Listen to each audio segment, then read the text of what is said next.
Hello, good morning, welcome back to my new yoga vlog. तो मैं जब yoga class गई तो तब आशुतोष की क्लास चल रही थी, क्योंकि मेरे जाने से मैं 5-10 मिनट पहले चली जाती हूँ या 5 मिनट पहले, तो आशुतोष की क्लास चलती होती है उस टाइम में। और उसके बाद में मैं लोगों से थोड़ा सा डिस्कस भी कर लेती हूँ, कुछ डाइट को लेके बातचीत भी कर लेती हूँ और फिर मेरी क्लास लेना शुरू कर देती हूँ। मुझे 10 से 15 मिनट तो ऐसे ही हो जाता है, 7 से सवा 7 मुझे ऐसे ही बात में ही चला जाता है, क्योंकि डाइट का कंफर्म करती हूँ डेली और बताती भी हूँ वेट कितना है और कितना कम हुआ, कितना बढ़ा है, कैसे डाइट ले रहे हो।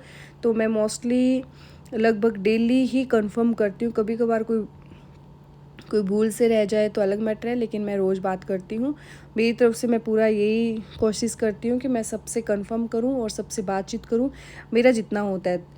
कुछ लोगों को अगर ऐसा कोई फील हो तो मुझे प्लीज़ बता दें या मुझसे कंसल्ट कर ले। वेट को लेके भी आप बात कर सकते हैं, डाइट को लेके भी, या कोई भी डिज़ीज़ हो आपकी तो वो आप मुझसे कंसल्ट कर सकते हैं। मैं आपको टाइम ज़रूर दूंगी, चाहे मैं लेट हो जाऊँ जल्दी हो जाऊँ, जो भी मैटर रहता है। जैसे मैं करती हूँ आप लोगों से कंसल्ट भी, कि जिसका जो इशू है उसके अकॉर्डिंग हम बात भी करते हैं। और डिज़ीज़ का भी है, या जैसे वेट का है, इंचज़ का है, जो भी कोई एवरीथिंग जो भी प्रॉब्लम है उसको हम क्योर करेंगे, ठीक करेंगे योगा से। और बातचीत रेगुलर करते रहे आप लोग भी। मैं भूल जाऊँ तब भी आप मुझसे ज़रूर बात करें। और उसके बाद में हमने हमारे अभ्यास शुरू कर दिए हैं, और ऐसे ही आप सब लोग आते रहें और आपका प्यार ऐसे ही मुझे मिलता रहे सब लोगों का। तो सब लोगों को थैंक यू, सब लोग जो आ रहे हैं, बहुत ही अच्छा लगता है। सब जैसे आते हैं अभ्यास करते हैं तो एक एनर्जी इतनी बढ़ जाती है कि बहुत ही अच्छा फील होता है। पता नहीं कहाँ से एनर्जी आती है उस टाइम में। ऐसे होता है कि पता नहीं 2 घंटे 3 घंटे कहाँ जाते हैं। मेरे तो 7 से 9 ऐसे बज जाते हैं, मुझे देख ले, बिना पानी पिए रेगुलर हम चलते रहते हैं। और फिर ये बहुत ही सुंदर अभ्यास कर रहे हैं जो सूर्य नमस्कार पे आके। और अभ्यास आप देख ले कि कौन कौन से किए हैं, सारे ही वेट के लिए, एनर्जी के लिए और इन चीज़ के लिए, डिजीज़ के लिए सब अभ्यास करवाए जाते हैं। तो मैंने आज शायद बैठ के अभ्यास नहीं करवाए, पहले खड़े करवाए सारे अभ्यास। खड़े होने के बाद में हमने सोचा लेट के ही करेंगे सीधे। तो मैंने कहा सूर्य नमस्कार तो कंपलसरी हमारा, तो करना ही करना है हमें। और उसके बाद में पवन मुक्तासन है, इसमें आप होल्ड भी कर सकते हैं, जैसे 10 काउंटिंग तक एक पैर को होल्ड करके कर सकते हैं। ये अभ्यास आपके पेट से रिलेटेड जितनी भी प्रॉब्लम है उनको 100% क्योर करता है। जैसे पेट को कम करता है, दूसरा इसका आपकी गैस्ट्रिक या कॉन्स्टिपेशन को दूर करता है, आफरा है, वायु विकार है, या पेट में कोई भी प्रॉब्लम हो तो उसको ये सही करता है। और कमर में दर्द, उसके लिए भी अच्छा अभ्यास है। तो आप जैसे सर्वाइकल है वो गर्दन नहीं उठाएंगे, और जिनको गर्दन में दर्द नहीं है वो गर्दन उठा के घुटने के टच करेंगे, नाक और घुटना टच करेंगे। और इसको आप होल्ड करके भी कर सकते हैं और स्पीड से भी कर सकते हैं। ये पहले मैंने होल्ड करवाया इनको, उसके बाद मैंने स्पीड से अभ्यास करवाए, क्योंकि मेरा जो मेन मोटो रहता है कि मुझे वेट कम करवाना है और रिज़ल्ट मिलना चाहिए सबको। क्योंकि सब लोग आते हैं तो देखो टाइम निकाल के तो रिज़ल्ट के लिए आते हैं। मैं ये सोचती हूँ कि मेरी वजह से किसी का कुछ भी लॉस नहीं हो, मैं जितना हो उनको फ़ायदा ही पहुंचाऊं। तो मैं चाहती हूँ जितना टाइम उनका हो मैं उनके लिए यूज़ करूं। और उसके बाद में हमारा अभ्यास जो चल रहा है ये मर्कटासन है। इसको भी आप होल्ड करके भी कर सकते हो, मैं दोनों तीन तरीके से ही करवाती हूँ। होल्ड भी करवाती हूँ, फिर कंटिन्यू करवाती हूँ। इसको भी 3 से 4 तरीके से करवाया जाता है मर्कटासन। तो पहले दोनों घुटने बराबर में थे, अब दोनों घुटनों में थोड़ा सा स्पेस करके और आगे पीछे करके दोनों घुटने ज़मीन पे टच करने होते हैं, जिससे आपकी बहुत अच्छी स्ट्रेचिंग हो जाती है। कमर के लिए भी बहुत अच्छा अभ्यास है ये। और फिर ये अंगूठे वाला, तो ये लेडीज़ है या जेंट्स है, सबके लिए ही अच्छा है, लेकिन लेडीज़ के लिए मोस्टली बहुत ही सही है, क्योंकि पीसीओएस, पीसीओडी या यूट्रस या वजाइना से रिलेटेड जो भी प्रॉब्लम हो उसको क्योर करता है और फ्लेक्सिबिलिटी भी बढ़ाता है। तो ये आप 10 से शुरू करें, उसके बाद में आप इसको बढ़ा दें 20 तक कर सकते हैं। और उसके बाद मैंने करवाया झूला आसन, जो कमर को फ्लेक्सिबल करता है। उसके बाद में आप अगर झूला आसन अच्छे से कर लेते हो तो सर्वांगासन हो जाता है। सर्वांगासन के बाद में आप हालासन कर सकते हो। और हालासन करने के लिए ये अर्ध हालासन मैंने पहले करवाया इनको, कुछ लोग नहीं कर रहे हैं, कोई बात नहीं, सबसे नहीं होगा, धीरे धीरे सीख जाएंगे। तो पहले अर्ध हालासन करें, उसके बाद में पूर्ण हालासन। उसके बाद में मैंने करवाई थी लेग रेजिंग। ये आपकी थाइस की फैट को और पेट को कम करती हैं। तो ये आप 20, 50, 60, 100 तक आप कर सकते हैं। एक साथ नहीं करें, थोड़ा सा रिलैक्स करें, उसके बाद में फिर से शुरू करें। तो इससे आपका पेट बहुत जल्दी कम होता है। जो रेगुलर करते हैं तो उसके लिए तो पता ही उन लोगों को तो क्या कौन से अभ्यास का क्या रिजल्ट है, मोस्टली सबको पता रहता है। और उसके बाद में दोनों पैरों से आप क्रंचेस कर सकते हैं या लेग रेजिंग बोल सकते हैं आप, जो भी हैं। ये 100 करते हैं हम लोग अभी, क्योंकि ज़्यादा हो नहीं पाती, कमर को उठाना होता है थोड़ा, मतलब पीछे नेक को उठाना होता है और दोनों पैरों को बराबर चलने दें। उसके बाद में मैंने करवाई थी आज 200 से 300 साइकिलिंग, क्योंकि आज बैठ के अभ्यास नहीं किया तो मैं सोचा आपको लेट के जितने अभ्यास होते हैं वो मैं सारे बता दूं, लेकिन सारे तो हो ही नहीं पाते, इतने में हमारा टाइम हो जाता है। लेग रेजिंग हो गई, उसके बाद में ये साइकिलिंग हो गई। साइकिलिंग क्या आप 100 करें, फिर 200, धीरे धीरे आप इसको बढ़ा सकते हैं। तो मेरा था 500 तक पहुंच जाए हम लोग, तो ये हो चुका है साइकिलिंग का। ये थाइस की फैट को कम करता है, कमर के लिए भी बहुत अच्छा अभ्यास है और पेट को भी कम करता है। और वापस से एक बार फिर से रिपीट हो गया हमारा अभ्यास ये वाला। और उसके बाद में मैंने करवाया था कंद्रासन। तो इसमें क्या करता है, आप दोनों हाथों से दोनों एड़ियों को पकड़ना है और पेट को ऊपर की तरफ स्ट्रेच करना है। तो ये 10 से शुरू करें, 10 से 20, 20 से 30 तक काउंटिंग बढ़ा सकते हैं, स्ट्रेचिंग कर सकते हैं। ये भी पेट के लिए बहुत अच्छा अभ्यास है, कमर के लिए भी बहुत अच्छा अभ्यास है। हर अभ्यास के अलग अलग फ़ायदे हैं मोस्टली। फिर मैंने करवाई थी लेग रेजिंग। तो ये आपकी थाइज़ वाली फ़ैट को कम करती है, दोनों तरीके से आप कर सकते हैं, 50-20 जितना आपसे हो और फिर बढ़ा दे। उसके बाद में हमने किए थे नौकासन। नौकासन आपके पेट को, लीवर को, आंतों को, सबको सही करता है। इससे देखें आप किस पे प्रेशर पड़ रहा है, तो आपका मोस्टली पेट पे जाता है। तो पेट में आपको पता है क्या क्या चीज़ें हैं, वो सब पता ही है आपको। तो किन चीज़ पे इफ़ेक्ट पड़ता है, लीवर, पेट, और ये पेट को भी कम करता है। उसके बाद में आ जाता है हमारा एक पैर से क्लॉकवाइज 10 टाइम, फिर धीरे धीरे आप बढ़ा दे 20 टाइम कर दे, फिर दूसरे पैर से भी क्लॉकवाइज, फिर एंटी क्लॉकवाइज, मतलब एक first clockwise, second anti clockwise. तो ऐसे बार बार करते रहे तो आपके लेग के लिए, हिप जॉइंट के लिए बहुत अच्छा अभ्यास है। उसके बाद में हमने करवाई स्ट्रेचिंग थोड़ी सी, दोनों पैर ऊपर कर ले और हाथों से पकड़ सकते हैं, अगर नहीं तो आप दोनों हाथ बराबर रखें। ये देखिए बहुत सुंदर तरीके से कर रखा है, बहुत ही अच्छे लग रहे हैं, सब लोग एक जैसे लग रहे हैं। फिर मैंने करवाई थी एक लेग रेजिंग की स्ट्रेचिंग, और उसके बाद में करवाया भुजंगासन। तो इसमें आप होल्ड करवा सकते हैं, 10 तक काउंटिंग करें, काउंटिंग के अकॉर्डिंग आप इसको होल्ड कर सकते हैं, और इसको भी 2 से 3 तरीके से कर सकते हैं। उसके बाद में करा धनुरासन। धनुरासन भी आपके पेट के लिए अभ्यास किया जाता है, घुटनों के लिए, पैरों के लिए, कमर के लिए, लेकिन सबसे ज़्यादा जो इफ़ेक्टिव है वो है आपके पेट के लिए। पेट को सही करता है। कॉन्स्टिपेशन, जो नाभि बार बार धरण जो कहते हो आप हो जाती है, उन लोगों को ये अभ्यास ज़्यादा करना चाहिए, धनुरासन। उसके बाद में आ जाता है हमारा ये नौकासन। इसको नौकासन भी कह सकते हैं, लेकिन हम इसको कहते हैं फिश वाला।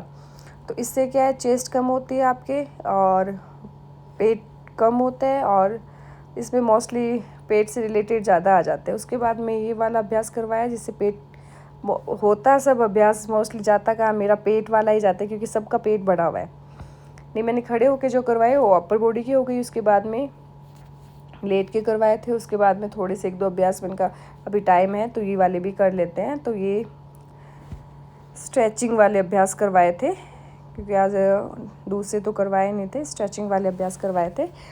और उसके बाद में लास्ट में हमारे पास जो आता है प्राणायाम, और इसमें कुछ लोग तो चले जाते हैं क्योंकि ना टाइम थोड़ा सा कम रहता है, और क्योंकि घर पे जाना होता है, सबको काम करना होता है, बच्चों का है ये वो, मतलब है कुछ भी। जो लोग बैठे होते हैं वो अच्छे से अपना अभ्यास करके जाते हैं। जैसे प्राणायाम वाले अभ्यास भी बहुत ज़रूरी है, दूसरी एक्सरसाइज ज़रूरी है, उतना ही प्राणायाम भी ज़रूरी है, तब आपको डबल रिज़ल्ट मिलता है इस चीज़ का। तो सबसे पहले आप रिलैक्स होके बैठ जाए, लंबी गहरी सांस ले। उसके बाद में आप कपालभाति कर सकते हैं। कपालभाति 50 से 100, 100 से 200, 500, धीरे धीरे आप इसको बढ़ा सकते हैं। और उसके बाद में अनुलोम विलोम और भस्त्रिका कर सकते हैं, और फिर आप कर सकते हैं ये भ्रामरी। तो डेली अगर आप ये करते हैं तो आपका माइंड बहुत रिलैक्स रहता है, आपके विचार बहुत ही अच्छे हो जाते हैं, आपके मतलब पॉजिटिव एनर्जी हो जाती है। उसके बाद में लास्ट में हम करते हैं राम राम के साथ में हंसने वाले अभ्यास, राम राम राम राम करके इसको फिर जैसे हंसने वाले अभ्यास हो जाते हैं। ये देखिए सब लोग बहुत इन्जॉय करते हैं और अच्छा भी लगता है। ऐसे ही सब लोग आते रहे और आप लोगों का प्यार मुझे मिलता रहे। और उसके बाद में हम आ जाते हैं घर पे। घर पे आने के बाद आज मैं थोड़ा सा लेट हो गई खाना बनाने में, तो मैंने सोचा नहा धो के फ्री होके खाना बनाऊंगी वापस से। तो घर के सारे काम किए, साफ़ सफाई। उसके बाद मैं आ गई थी किचन में। किचन में आने के बाद में आज मुझे बनाना था राजमा और राइस, चावल और राजमा। तो ये देखिए मैंने पहले बनाया। चावल तो बॉईल करने के लिए मैंने आपको पता चढ़ाई दिए। प्लेन राइस बना रही हूँ और ये इतने में राम आ गया। राम को ये चॉपर चाहिए, तो ये इसके लिए इतनी जिद करेगा मेरे से। अब देखो बहुत ज़िद्दी है ये, कितना मतलब इसने कैसे पकड़ रखा है, छोड़ नहीं रहा है। और मैं सोचूं कि इसमें मिर्ची और प्याज इसको लग जाएगा, लेकिन ये ज़िद्दी नहीं दे रहा मुझे, रोने लग गया। और उसके बाद फिर लगाया मैंने राजमा में तड़का, क्योंकि राजमा सुबह मैंने बॉईल कर लिया आते। उसके बाद मैंने कहा नहा के फ्री होकर खाना बनाएंगे तब मैं तड़का लगा दूँगी इसका। तो ये लहसुन कूटा मैंने मामदस्ते में और इसको लिया साइड में कि रोने लग जाता है, तो इसको भी मुझे ध्यान रखना पड़ता है। फिर मैंने तड़का लगाया प्याज का और उसके बाद में दूसरे काम भी मैंने शुरू कर दिए। और मैंने प्याज और लहसुन टमाटर, लहसुन को तो मैंने कूटा है और टमाटर और प्याज को मैंने उसमें चॉपर में चॉप किया है। तो ये देखिए बहुत सुंदर लग रहा है ऐसे। मुझे बहुत अच्छा लगता है, कुकिंग करना भी मेरा शौक़ है।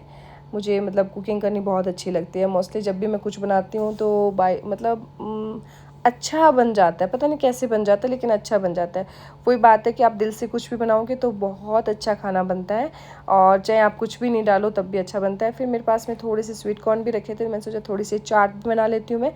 तो मैंने हल्का सा उसको बॉईल किया, 2-3 बार वॉश किए, फिर मैंने नमक डाल दिया हल्का सा, और उसको भी स्वीट कॉर्न भी बॉईल कर लिए। तो देखिए मेरा मतलब गैस चूल्हा कितना सुंदर लगता है। तीनों गैस चूल्हे बिजी हैं और मैं भी बिजी हूँ। मतलब हम 4 लोगों को इन्होंने खाने ने हम 4 लोगों को रोक रखा है। उसके बाद में मैंने थोड़ा सा पुदीना और हरी मिर्च को चॉप किया और प्याज को किया और टमाटर को किया, और इससे देखते जाए अब मैं क्या बना रही हूँ।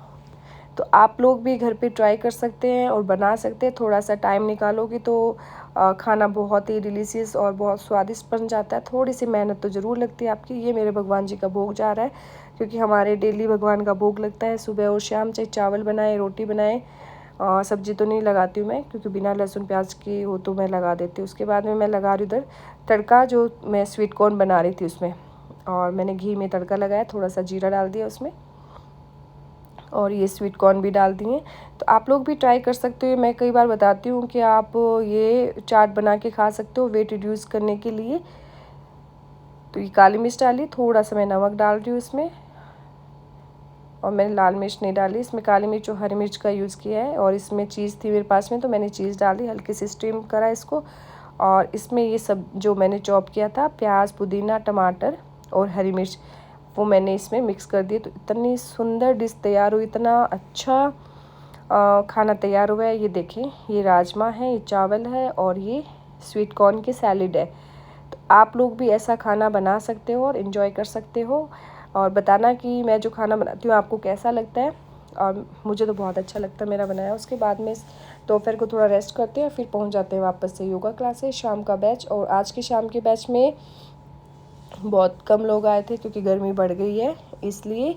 और हो सकता है और भी रीज़न हो जाए, मुझे पता नहीं, लेकिन गर्मी की वजह से थोड़ा सा कम हो गए वापस से। और उसके बाद में हमने ये अभ्यास वापस से शुरू कर दिए। तो आपको पता है कि सुबह शाम दोनों टाइम अलग अलग तो करवाने का तो सोचती हूँ कि थोड़ा सा अलग हो जाए, लेकिन शाम को आते उनको लगता है कि सुबह अच्छा होता है, हमें नहीं करवाते वैसे अभ्यास। कोशिश तो यही रहती है कि सबको एक जैसा हो, लेकिन अभ्यास वही होती है, घूम फिर के वहीं आ जाते हैं वापस से हम लोग। ये वाली एक्सरसाइज आप लोग भी चाहे किसी एज के हो, दीवार के पास खड़े होकर आप कर सकते हैं। इससे आपके चेस्ट को बहुत जल्दी कम करता है ये वाला अभ्यास। और उसके बाद में साइड वाली हमने करी हैं, क्रंचेस बोल सकते हैं आपको, या कुछ भी बोल सकते हैं इनको। उसके बाद में बैठ के अभ्यास किए, जो आपकी ये अपर बॉडी को कम करता है, चेस्ट और वेस्ट को और पेट को भी कम करता है। और फिर हो गया हमारा लेटने वाले अभ्यास शुरू। तो सबको जल्दी थी कि आज है ना गर्मी बहुत है तो अभ्यास कम करवाया जाए, तो मैंने भी इतना ज़्यादा इनको नहीं करवाया। फिर ये लेग रेजिंग करवाई 50-50 से, कि काफ़ी थाइज़ हैवी थी जिनको मैंने कहा आप 50 करें। उसके बाद में ये वाले अभ्यास शुरू करवा दिए। तो ये पेट को भी कम करता है, एनर्जी को बढ़ाता है। उसके बाद में मैं आ गई घर आने के बाद में पहले तो सारे किचन में जितने बर्तन थे उनको सेट किया, कि भाई खाना वाना बनाया दोपहर का, वो बर्तन साफ़ तो नन्नू ने कर दी, लेकिन मैंने आके फिर पूरे किचन को सेट किया, बर्तनों को जहाँ इनकी जगह थी वापस वहाँ पहुँचाया, वहाँ इनको सेट किया। कि आपको पता है किचन बिखरा हुआ बिल्कुल समझ में नहीं आता। मेरा किचन साफ़ रहना चाहिए, वो कुछ भी हो नहीं हो, तो मुझे ये सारी चीज़ें व्यवस्थित चाहिए और एक जगह मतलब उसकी फ़िक्स जगह पे चाहिए, कि कभी इधर उधर नहीं होनी चाहिए। जहाँ जिस चीज़ की जगह बना रखी है आप वहीं पे रखें, चाहे बच्चे हो चाहे बड़े हो चाहे कुछ भी हो। और उसके बाद में मैं पूरे किचन को सेट करती हूँ। पहले तो बर्तनों को बाहर मैंने एक बाहर रैक रखी है, इसलिए कि बर्तन मेरे किचन में पूरे आते नहीं हैं, क्योंकि बर्तन बहुत ज़्यादा हैं। अभी भी मैं सोचती हूँ, मुझे बहुत शौक़ भी है बर्तनों का, लेकिन स्पेस की वजह से मैं नहीं ला पाती हूँ, क्योंकि स्पेस नहीं मेरे पास में। मुझे क्रॉकरी का और कप का इनका बहुत ज़्यादा शौक़ है। वैसे सबको ही होगा, लेकिन मैं तो मेरा बता रही हूँ, आप लोगों को भी है, आप लोग भी शेयर कर सकते हैं, बता सकते हैं। और कौन कौन से कप कैसे कैसे, मुझे बहुत शौक़ है इन चीज़ों का, क्रॉकरी का। लेकिन वो ये बात है कि स्पेस की वजह से ऐसे नहीं, मतलब किचन भी बहुत छोटा है, बड़ा किचन हो तो हम सामान भी रखें। तो मैंने ये ख़रीदी थी इसके लिए, लेकिन ये भी कम पड़ता है मुझे, तो अब ये रैक भी। उसके बाद में मैं लग जाती हूँ खाना बनाने में। खाने में मैंने बनाया था मैंगो शेक, और सब्ज़ी देखो रखी थी तो मैंने बनाई नहीं। उसके बाद में मैंने सारे कपड़े समेटे, और आज का व्लॉग यही हो जाता है, क्योंकि ये ना पूरे दिन से लगे हुए हैं। और उसके बाद मैंने कहा डुगू थोड़ा सा सिर में तेल लगा दे, मेरे बहुत दिन हो गए। तो डुगू ने सिर में थोड़ा तेल लगाया और मसाज करी, तो बहुत अच्छा लगा। बेटियां सबकी होनी चाहिए, क्योंकि माँ की हेल्प वही करती है। आज का व्लॉग यहीं एंड होता है, मिलते हैं नेक्स्ट व्लॉग में।